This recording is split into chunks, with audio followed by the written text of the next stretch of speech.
In the cold, dark edge of the galaxy, something drifted in silence. Massive ships, larger than cities, floated among the stars. Their surfaces were covered in dust and ice. No lights blinked. No engines moved. They looked dead like forgotten tombs from an ancient time. But inside something slept. Something human. These were the last ships of Earth sleeper ships. They were launched thousands of years ago when Earth was dying. Inside each ship, thousands of humans were frozen, waiting to wake again when the time was right. For ages, no one found them. No one even believed they existed. Until now. A small alien scavenger ship named Raveth picked up a strange signal in the dark. Captain Noor, a reptilian alien with long fingers and dark green eyes, stared at the glowing screen. "It's real," he whispered. "The stories are true. The humans, they're still out here." His crew, a mix of insect-like and scaled beings, didn't understand. "So what?" said Drick, his pilot. "They're dead, ancient. Let's break the ships open. Salvage the tech." Noor shook his head slowly. "You don't understand. If even one of them wakes up, it could mean war." But greed was stronger than fear. They moved in close. One of the massive sleeper ships loomed ahead. Its name, barely visible under centuries of space debris. "Read, Sentinel-7." The crew started cutting into the ship's outer layer. Sparks flew. Metal hissed. Suddenly, lights flickered deep inside the ship. "Captain," said Drick, voice shaking. "Did you do that?" "No," Noor said, eyes wide. "Step back now." Too late. With a loud mechanical roar, Sentinel-7 came to life. Inside the ship, red lights blinked. An old voice, deep and metallic, echoed through the halls. "Vital systems reactivating. Threat detected. Human stasis compromised. Initiating wake-up protocol." One of the frozen pods hissed open. A woman lay inside. Her nameplate read, "Commander Ilara Miles." Her eyes opened. She gasped, confused and freezing. Her breath turned to fog. For a moment, she didn't remember anything. Then it all returned. "Earth," she whispered. "The war. Did we survive?" Avohe's voice answered her. "You are aboard Sentinel-7. You have been asleep for 10,402 years. Earth is no longer in contact. Foreign presence detected. Protocol Warfrost is active." She sat up quickly. "Foreign presence? Alien craft. Attempting hull breach. Defense systems online." Ilara stood, her legs shaky. She looked around at the massive cryochamber filled with thousands of sleeping humans. "Still alive." She touched a wall panel. "Status of our Titan war machines? 3 Titan engines ready. Others damaged." Outside, Noor's ship began shaking. "What's happening?" Drick shouted. Noor's eyes filled with horror. "They're waking up. We need to leave now." But it was too late. From the bottom of Sentinel-7, a hidden bay opened. A giant shape stepped out. It looked like a walking mountain, glowing red eyes, metal limbs the size of trees. A Titan. The scavenger ship tried to run. Engines screamed. The Titan raised one hand. A pulse of light shot out. Noor's ship exploded into silence. Inside Sentinel-7, Ilara watched the feed. Her face was calm. "They attacked us first. The war never ended, did it?" The AI replied. "We have slept. The galaxy has moved on, but danger remains." She looked at the frozen humans. "Then we wake them, slowly, carefully." "Confirmed," said the AI. On a faraway planet, a signal reached the Alien Galactic Council. A tall, blue-skinned leader named Varix read the message. His hands trembled. "Sentinel-7, activated." The room went silent. "They're supposed to be extinct," someone whispered. Varix looked out the window at the stars. "No, they were never extinct. Just waiting." He turned to the council. "Send out a warning to all systems. Do not touch the sleeper ships. Do not engage, let them sleep. But what if they all wake up? A voice asked. Via RX replied, cold and quiet. Then we pray. Because if even one of them remembers what happened to Earth, the galaxy will burn. A cold red glow filled the command deck of Sentinel-7. The hum of old machines echoed through the halls. Commander Ilara Miles stood in front of a control panel, staring at the screen. Her eyes were sharp now. The shock of waking up after 10,000 years had passed. Now it was time for action. Status? She asked. The ship's AI replied in its deep voice. One Titan war engine has been deployed. 2 more are online. Hundreds of others remain in deep storage. Many systems damaged but repairable. Ilara looked around. The rest of the cryopods were still closed. Thousands of humans still slept in silence. I need a tech officer awake, she said. Someone who remembers the Titan control systems. Waking. Officer Darren Voss. A few moments later, another pod hissed open. A man in his 40s slowly sat up, coughing and shivering. He blinked at the lights. Ilara, he whispered. Are we still alive? Barely, she said. We've been asleep for 10,000 years. Earth is gone. But our ship is still here, and something woke us. Darren rubbed his head. What happened? We were attacked by scavengers, non-human. We destroyed their ship. The eye woke me, and now I need your help with the Titans. Darren stood, his legs shaky. You want to bring them back online? I want to know if they still work, she said. And if they're safe. He gave a dry laugh. They were never safe. Down below, in the heart of Sentinel-7, the Titan hangars stirred. Gigantic machines sat in rows, like metal statues from another age. Each stood over 100 meters tall, covered in armor and weapons. These machines were built for one purpose: war. Ilara and Darren walked through the control room above the hangar.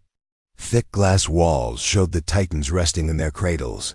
The last time I saw these, Darren whispered, we were losing the war. Ilara nodded.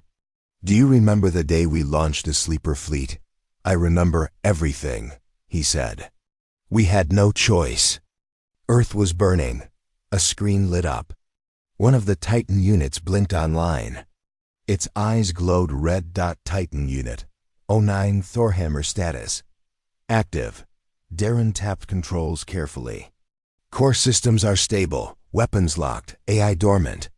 Let's keep it that way for now, Ilara said. I don't want to scare the galaxy yet. Suddenly, the ship shuddered. Was that an impact? Ilara asked quickly. No, said the AI. It was a signal. Someone is scanning us. From deep space. Another alien ship hovered far away. This one wasn't a scavenger. It belonged to the Zentari, a high-tech race known for silence and speed. Inside their command ship, General Kuro watched Sentinel-7 from a distance. Zoom in, he said. On the screen, they saw the wreckage of the first alien scavenger ship. Floating metal, burn marks. Energy readings off the charts. One of his officers turned. Sir, the human ship. It's waking up. Kuro leaned closer. Is the Titan tech real? Yes, General. Very real, and it's active. Kuro made a dark smile. Then we can't let them come back. Prepare the assault ships.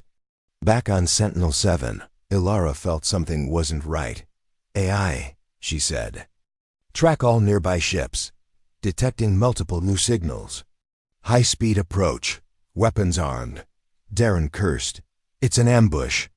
Ilara slammed her hand on the control panel. Wake up 2 more Titans. Now. Confirmed. Activating. Units 03 and 17. In the massive hangar, 2 Titans roared to life, their arms unfolded. Engines warmed. The floor shook as their feet hit the ground. Let's give them a warning. Ilara said. The Zentari fleet opened fire. Beams of light cut through space, slamming into Sentinel-7's shields. The ship rocked, Alarms screamed. Damage reports flew across the screens. But then, the Titans launched. 3 of them, Thorhammer, Ironlance, and Night Fury, shot out of the hangars, riding on booster wings. Their silhouettes blocked the stars. Inside his ship, General Kuro stared in disbelief. What are those things? The Titans moved fast, too fast. One of them fired a pulse cannon that tore through an Zentari warship like paper. Another smashed straight through a battlecruiser, exploding it from within. Kuro's voice cracked. Retreat, now! But it was too late. The Titans hunted with fury, silent and deadly. After the battle, space was quiet again. Wreckage floated around. Sentinel-7. Not a single human life was lost. But hundreds of aliens were dead. The cost of curiosity. Inside the ship, Darren sat down, breathing hard. 3 Titans did all that. Ilara looked tired. And we have over 100 more. Maybe thousands, hidden across the other sleeper. Ships, what now? Darren asked. We fix the ship. We wake more crew, we prepare. For war? She shook her head. For survival. We don't know what the galaxy has become. But one thing is clear. She looked out the glass window, at the darkness beyond. They fear us. On the far edge of the galaxy, the Galactic Council received a new message. A silent video. Number. Sound. Just 3 Titans standing in space, surrounded by burning wreckage. One council member whispered. They said humans were extinct. They were wrong, said another. The message ended with one line. We remember everything. The stars were no longer quiet. Across the galaxy, signals raced between worlds. Distress calls, warnings, shaky videos of giant machines tearing warships apart. One name kept spreading from system to system. Humans. And 3 words followed it. They are awake. On the peaceful planet of Zaltri, the Galactic Council gathered in its shining tower. The room was wide and bright, filled with delegates from over 100 alien species. Some were tall and thin, others small and wide-eyed. All were afraid. Counselor Verex, the leader of the council, stood at the center. His skin was blue and shimmered under the light. He raised one hand. Order, he said. Please, one voice at a time. But no one listened. They destroyed his Zentari fleet in under 5 minutes. They were supposed to be extinct. I saw the Titan footage. That is not extinct, that is sleeping death. Counselor Verex finally shouted. Enough. The room fell silent. He tapped a control pad and a large screen lit up behind him. The video played once again. It showed 3 giant machines, Titans, floating in space. Alien warships surrounded them. The Titans moved, fired, and within seconds, the ships were gone. The video ended. Static filled the screen. Verex turned. This is real. The human sleeper fleet has survived. And they are waking up. A tall lizard-like alien leaned forward. Then we strike now, while they are weak. Before the rest of their ships activate. A soft voice answered from across the room. It belonged to an old scholar, blind in one eye. His name was Atron. You do not understand humans, Atron said. They will not start the war. But if you bring it to them, they will finish it. Stories, the lizard snapped. Old myths and fear-tales. Atron shook his head. I have studied their history. I read their last transmissions before the fall of Earth. They begged for peace. But when peace was denied, they built monsters. He pointed to the screen. Those are the monsters. Far away, aboard Sentinel-7, Commander Ilara stood in the war room, staring at a star map. Red dots blinked. Ships, signals, spies. They know we're here, she said. Yes, replied the ship's AI. Transmission data shows at least 7 major species have learned of our awakening. And 2 want peace. 5 want us dead. She turned to Darren, who was checking a new system. Any luck waking our sister ships? One responded, Darren said. The Nova Echo. It's in worse shape than we are. But it's still alive. Good. Send a secure message. Tell them to stay quiet and hidden. Already done. A sharp beep rang from the console. What is that? Ilara asked. A new signal. Not military, the AI said. A personal message. Very old code, human pattern. Ilara froze. Put it on screen. The message began with static. Then a face appeared, wrinkled, human, tired, wearing a council robe. Name, Dr. Lena Rourke, the voice said. If anyone is hearing this, and you are human, please listen. Darren's eyes went wide. That's impossible. She was one of Earth's final scientists. The recording continued. I fought to save us. I fought the Council's betrayal. I don't know if anyone survived, but if you did, the enemy is still out there. They wear smiles now, but they're the reason Earth burned. Remember that. The video ended. Ilara stared at the blank screen. She knew, she whispered. They didn't just let Earth fall. They helped destroy it. Back on Zaltri, Counselor Verix sat alone in his private chamber, watching the same old video from Rourke. His face looked heavy, tired. His assistant entered. Orders, sir? Verix closed the video. Send this message across the neutral zones, he said. All Council fleets are to avoid human contact. Do not approach. Do not scan. Do not fire. No more ships are to die because of old mistakes. But some members demand a preemptive strike. If they do, Verix said coldly, they will not have our support. Let them go alone. Let them be the first to die. Meanwhile, in a quiet system near the galactic edge, a pirate group received news of the awakened humans. Their leader, a muscular alien with metal arms, laughed. Sleeping gods, huh? Let's see what they bleed like. They set course for Sentinel-7. Inside the Titan hangar, Ilara walked beside one of the war machines. It stood silent and still now, like a statue. Darren followed her. You're worried. I'm always worried. About what? That they'll come. That someone out there will think we're weak. That they'll try. What happens? Ben? Darren asked. Ilara stopped and looked up at the Titan. Then the galaxy learns what humans become when we lose everything. A few days later, the pirate fleet reached the edge of the sector. They found Sentinel-7, but they didn't find its sleeping dot as their ships approached. A single message was sent back in clear, calm voice. Turn around. This is not your grave unless you choose it to be. They didn't turn around. They didn't live long enough to regret it. Back on Zaltri, Counselor Verix stood before the Council once more. A second fleet lost, he said. This time, pirates. They were warned. They didn't listen. A soft silence filled the room. No more warnings will be given, Verix said. If the humans wanted war, they'd have started it already. But the ones who go looking for death will find it. Atron smiled slightly. At last some wisdom. Verix looked at the stars on the map. Mark the human zone. Red. Restricted. Stay out. Another voice asked, what if they come out? Verix nodded slowly. Then we talk, or we run.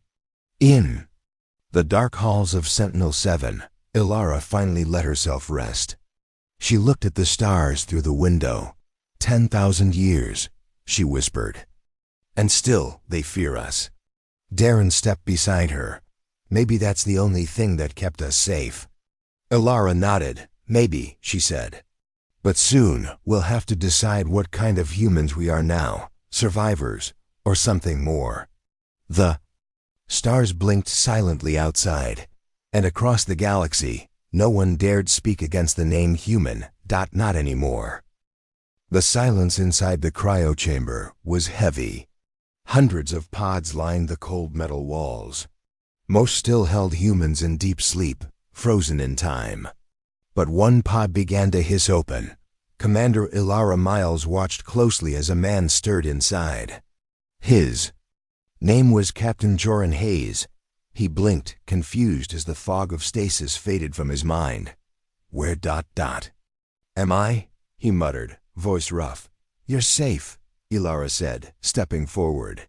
We're aboard Sentinel-7. We've been asleep for thousands of years. Joran struggled to sit up, eyes wide with shock. Thousands? No ... That's impossible. Ilara nodded slowly. I know. I woke up first. We need to wake the others. Joran took a deep breath. What happened to Earth? Ilura's voice dropped. Gone. Destroyed. But we survived. At that moment, the ship's AI announced, cryopods reactivating. 17. Commanders detected. Across the ship, other pods began to hiss open. Men and women, hardened soldiers and officers, each slowly returning to life. Their eyes scanned the room, searching for answers. Lieutenant Marla Reyes sat up, her hand going to her side where a wound once was. It feels like a nightmare, she whispered. Ilara moved to the central command room. We need a meeting, she said, now. In the war room, the newly awakened commanders gathered. A mix of tired faces, some calm, others furious. Joran looked around. We were frozen after Earth fell. Yes, Ilara said. To survive, to wait. Marla clenched her fists. So we lost the war? Ilara shook her head. No, we only paused it.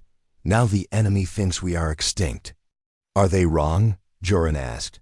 Ilara's eyes burned with determination. Yes, we're back, and we will finish what we started. The AI interrupted. New contact detected. Alien fleet approaching. Unknown origin. Joran's face tightened. How many? Too many. Are we ready? Ilara paused. We will be. Outside the ship, a dark fleet moved closer. Sleek and fast, they belonged to a powerful alien race called the Varaxians. They believed the humans were gone forever.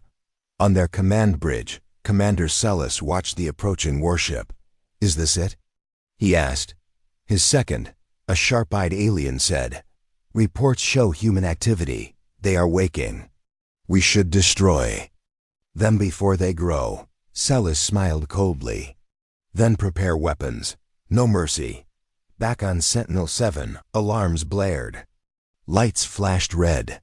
Enemy ships entering range, the eye warned. Ilara and Joran stood side by side. Ready the Titans, she ordered.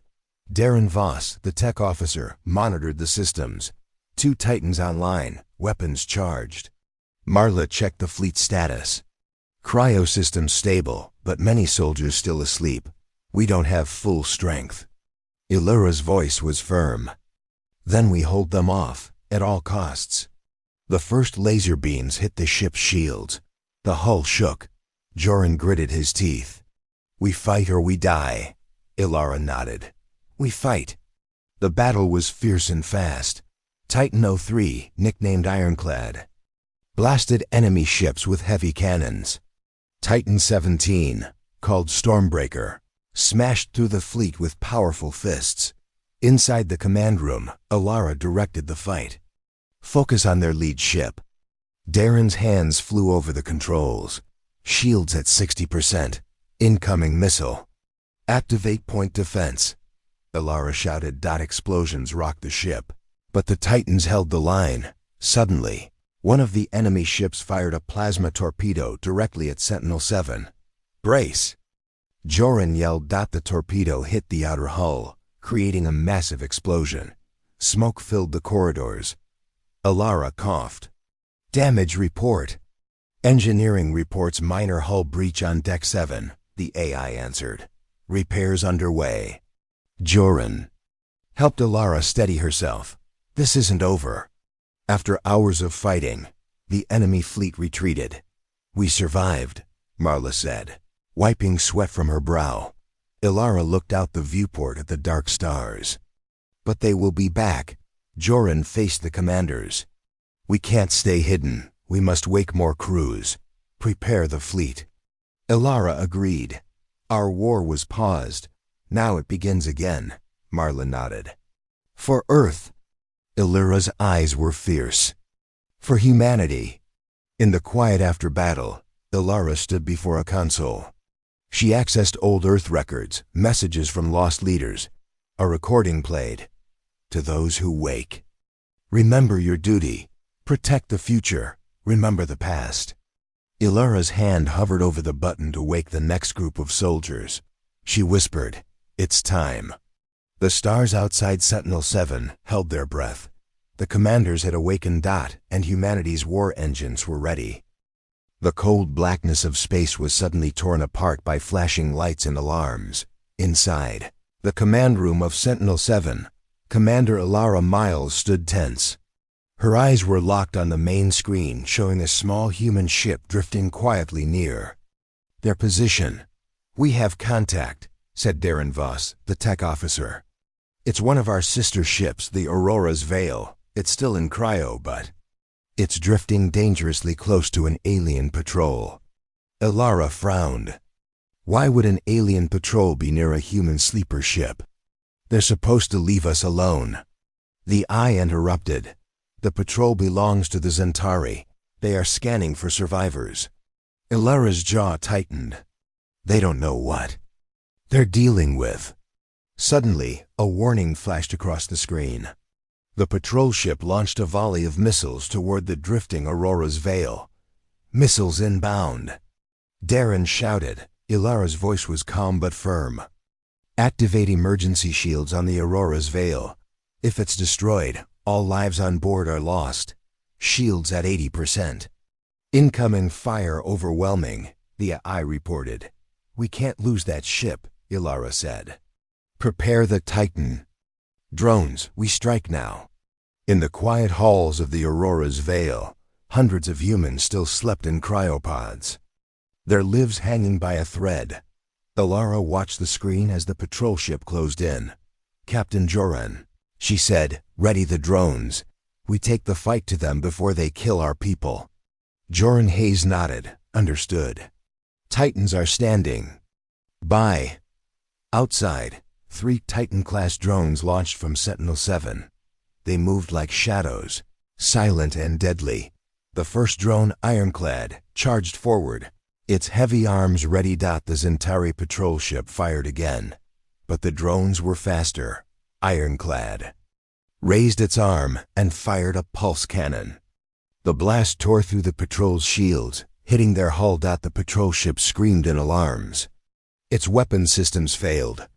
Another drone, Stormbreaker, smashed through its side, ripping metal like paper. Illyra watched, her face calm, but fierce. "They attacked first. This is our first strike." Back on the Zentari command ship, General Kuro slammed his fist on the table. "They woke," he shouted. "The humans are alive, and they fight back." An officer spoke nervously. "We underestimated them, General. Our patrol was destroyed in minutes." Kuro's eyes narrowed. "Then we must send more ships. Crush them before they grow stronger." Meanwhile, Illyra and her commanders gathered around the star map. "We can't keep reacting," she said. "We need to find our other fleets and wake them." Darren pointed to the screen. "There's a signal from the Nova Echo. It's damaged but operational." "Send a message," Illyra ordered. "Tell them to hold position and prepare for extraction." Joran frowned. "What about the Zentari?" "They'll come back with more." Illyra's voice was steady. "Then we meet them head on." In the quiet space between stars, a small human ship opened its cryopods. Soldiers and officers stirred, waking from their long sleep. Lieutenant Marla Reyes rubbed her eyes. "Where are we?" "Safe for now," said the IS voice.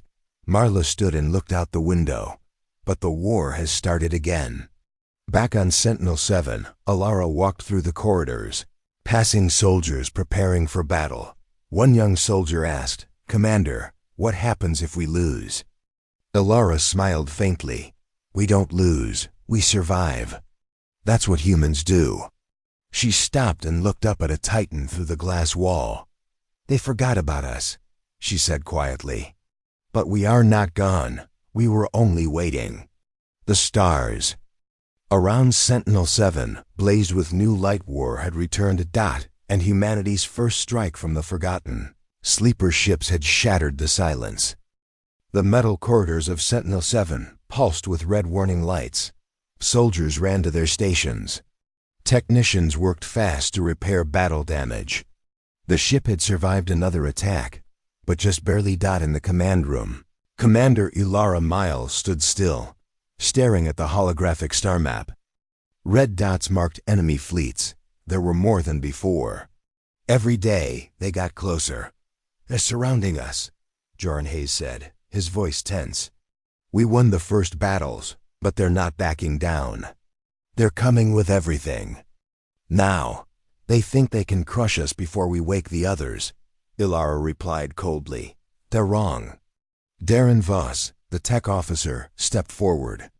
"We finished repairs on the data vault, Commander. There's something strange inside." Ilara looked over. "What kind of strange?" He hesitated. "It's a black file, top clearance, even higher than Titan deployment orders." Her eyes narrowed. "Show me." In the hidden chamber below the command deck, a dark screen flickered to life. Darren tapped a few keys. The file unlocked. A video began playing. A human scientist appeared on screen. He looked tired and worn, like a man who had seen too much war. "My name is Dr. Kenrick Vile," the recording began. "If you're seeing this, Earth is gone. I made something to protect us. But we never got to use it." Ilara leaned in. The doctor's voice was shaking. "It's called Project Vengeance. A weapon. No, a force. It's part machine, part mind. It learns, it remembers. It was built to destroy entire fleets. We hid it inside the Titan network, asleep just like you." The screen cut to black. Then 3 words flashed across the screen. Rage protocol enabled. Ilara stood still. "Where is it?" Darren's voice was low. "It's here, on this ship." Meanwhile, far away, in the Grand War Hall of the Zentari Dominion, General Kuro stood. Before a massive army of alien officers, the humans have hidden weapons, machines that destroy in silence. "But we have numbers," he shouted, "and fear is no weapon. We will crush their memory." Cheers echoed through the hall, but one officer, a quiet strategist, stepped forward. "There is something you should see," he said. "A human signal, buried deep. We found a trace of it on the battlefield." He played it. It was the voice of Dr. Val. "If we die, we die in fire. If we return in rage." General Kuro's smile faded. Back on Sentinel-7, Ilara walked down into the lower Titan bay. The lights were dim. In the center stood a large sealed chamber. Black cables snaked out from it like veins. A door opened. Inside stood a Titan, but this one was different, taller, smoother, more like a shadow than a machine. Its eyes were dark. Ilara stepped closer. "Is this Project Vengeance?" The eye answered. "No, this is its shell. Project Vengeance is inside waiting." She placed her hand on the cold metal, then wake it. Alarms blared across the bay. The Titan's eyes lit up, not red, but bright white. The ground trembled. Joran ran into the bay. "Commander, what did you do?" Ilara didn't blink. "We just told the galaxy we're done running." 3 days later, a massive enemy fleet approached. Over 200 warships. The largest fleet ever sent against the humans since Earth's fall. Inside Sentinel-7, Project Vengeance stood ready. It didn't speak, it didn't breathe, but it moved. The Titans launched. Old ones, new ones. And in the middle, the shadow. Titan led the charge. Darren's voice cracked. "It's rewriting its own combat code." Joran stared at the screen. "What is it doing?" Ilara answered. "It's remembering how to be angry." The battle began. Alien ships fired first. Hundreds of plasma blasts lit up space. But Project Vengeance moved like a ghost. It cut through their lines with perfect precision. One Centauri cruiser tried to retreat. Vengeance blinked across the battlefield and crushed it with a single blast from its core. The rest of the human fleet followed behind. Striking hard, silent, efficient. The enemy never stood a chance. In under 12 minutes, the largest fleet in Centauri history became drifting metal and burning sparks. On board Sentinel-7, silence filled the command room. Joran looked at Alara. It didn't just fight, it hunted. Marla Reyes entered. Our enemies will see this as a message. Alara nodded slowly. It is a message. What does it say? Darren asked. She turned to face them all. Humanity remembers. And we don't forgive. News spread like wildfire. Across the galaxy, planets once laughing at the old stories now held emergency meetings. Civilizations that ignored the red warnings now built shelters deep underground. Children asked, "What's a human?" Their elders whispered, "The last enemy you ever want."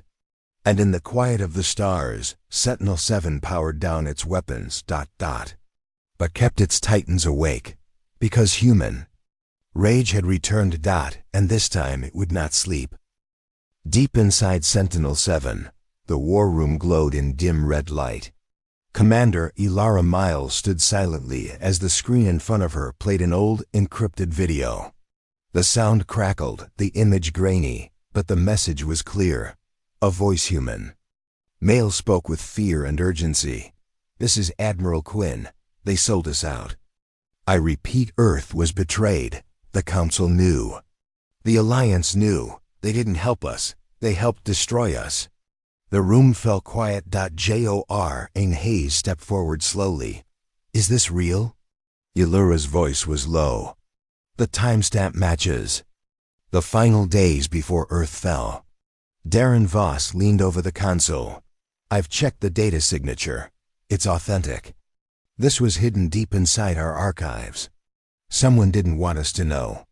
Marla Reyes, standing at the back, clenched her fists. "So while we begged for help, they turned their backs?"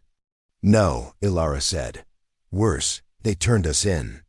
In the galactic core, on the shining planet of Veltrax, a group of aliens in rich robes met inside a secret chamber. They were not part of the regular council. They were something older, hidden, and powerful. They were called the Pact. An old silver-skinned being named Ven spoke softly. "They found the truth." Another alien, sharp-eyed with gold feathers, leaned forward. "The humans have woken up. Their machines walk again. We told the Council to destroy the cryo-fleets, not let them drift." Ven hissed. The Council feared public backlash.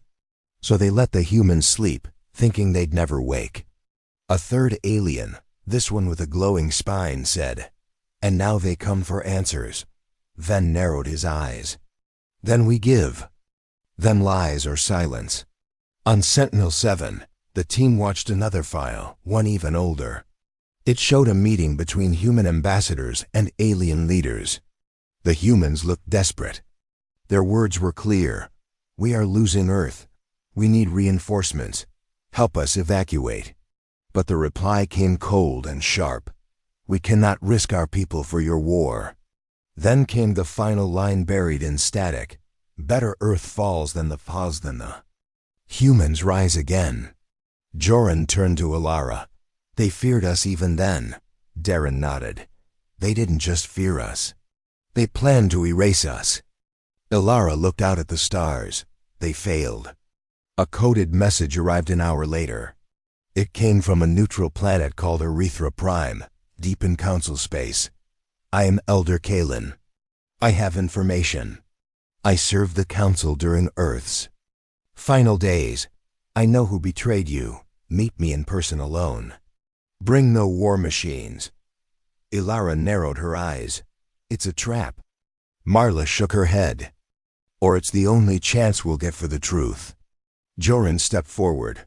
"If you go, we go." But Alara stood firm. "I'll go alone. If it's a trap, they'll expect a fleet. They won't expect one angry human." Erythra Prime. was quiet and green, a planet of libraries and temples.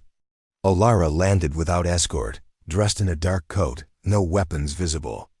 She walked through a stone path surrounded by soft winds and strange birds. Inside a quiet temple, Elder Kalen waited. He looked tired, almost human in his shape, though his eyes were too wide and his skin a soft gray. "I knew you'd come," he said. "You want answers?" "I want the names," Ilara replied coldly. "Who betrayed Earth? Who sat back and watched it burn?" Kalen nodded. "Then listen carefully."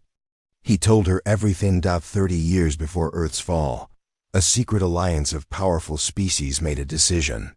They feared human progress, feared the Titans, feared human emotion, especially rage. So they planned to isolate Earth, slow down its expansion, push enemies toward its borders. And when war broke out, they refused to help, Kalen whispered. They said humanity would destroy the galaxy one day. But now I see those machines were not built to conquer, they were built to survive. Ilara's jaw tightened. And the Council? They followed the Pack's guidance. They let Earth fall. She stared at him, fists clenched. "Why tell me this now?" Kalen looked at the sky. "Because I saw your machines walk again, and I know. The storm is coming back." Back on Sentinel-7, the crew watched Alara's return ship dock. Joran ran to meet her. "Did you find the truth?" "Yes," she said. "And I know who gave the order to let us die." Marla stepped forward. "What now?" Alara stood before the star map. She marked 3 planets in red. These were the homes of the species who signed the betrayal pact. "We won't attack civilians." "But we will knock on their doors," Darren asked. "Diplomacy?" Alara replied, "Justice." The first planet received a message. "We do not seek war. We seek the truth. You have one chance to speak it, or you will face our silence." They replied with panic and apologies.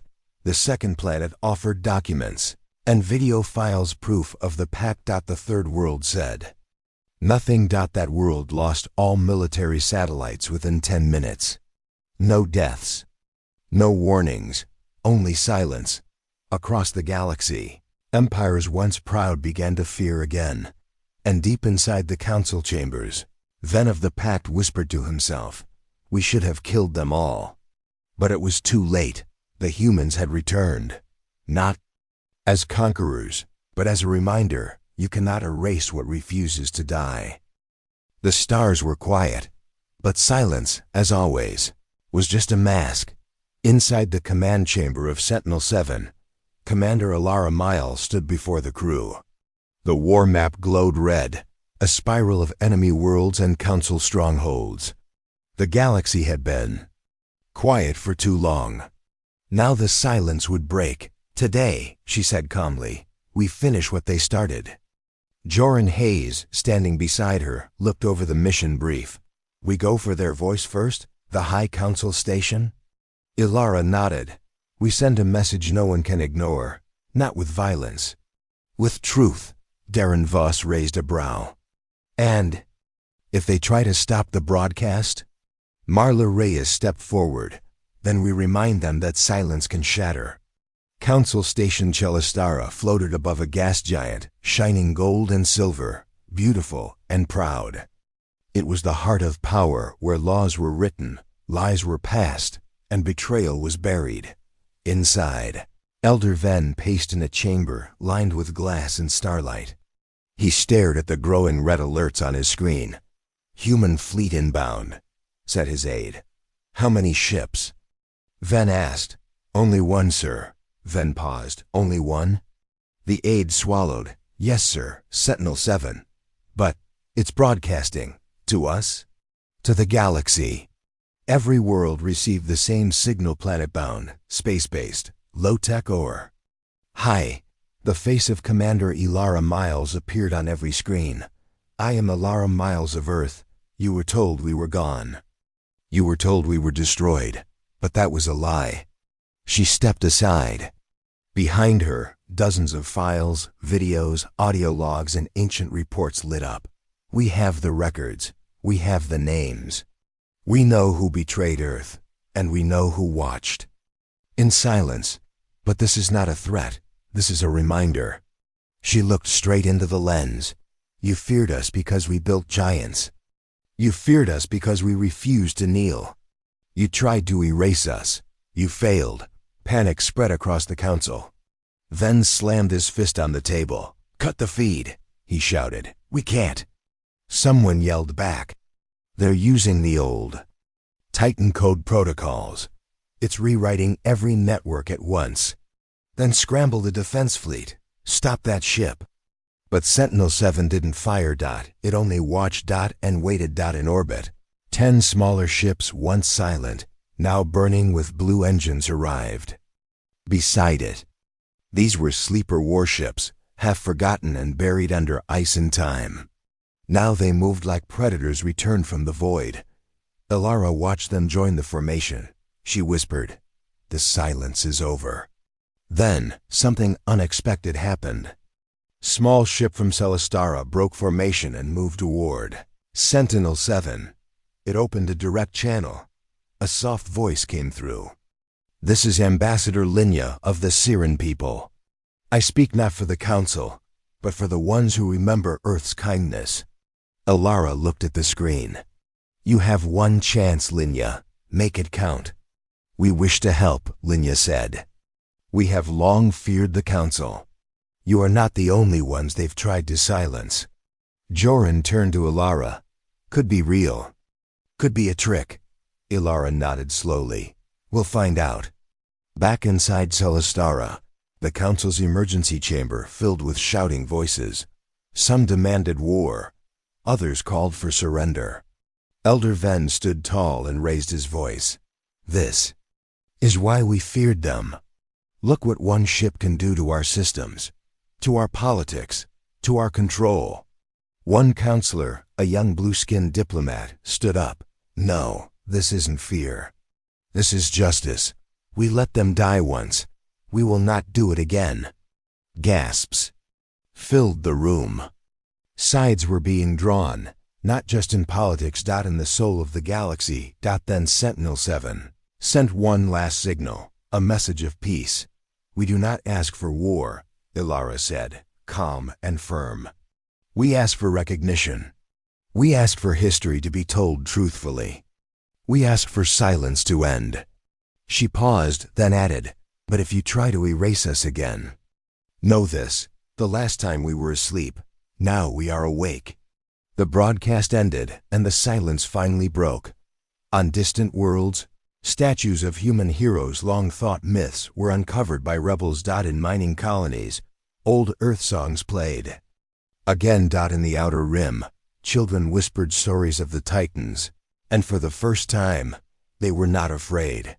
And on Earth still ruined, still scorched, fires of rebuilding had begun. Ilara stood alone, watching Earth from orbit. Joran approached. "You think they'll listen now? Some will," she said. "Some never will, but enough. Will remember." "And what about us?" he asked. She smiled slightly. "We're not here to rule the stars. We're here to remind them that silence never lasts." He looked at her. "So what do we do now?" She stared out at the stars. "Now," she said, "we build a future no one can bury." The silence was broken. The past remembered. And the future finally belonged to humanity. Again.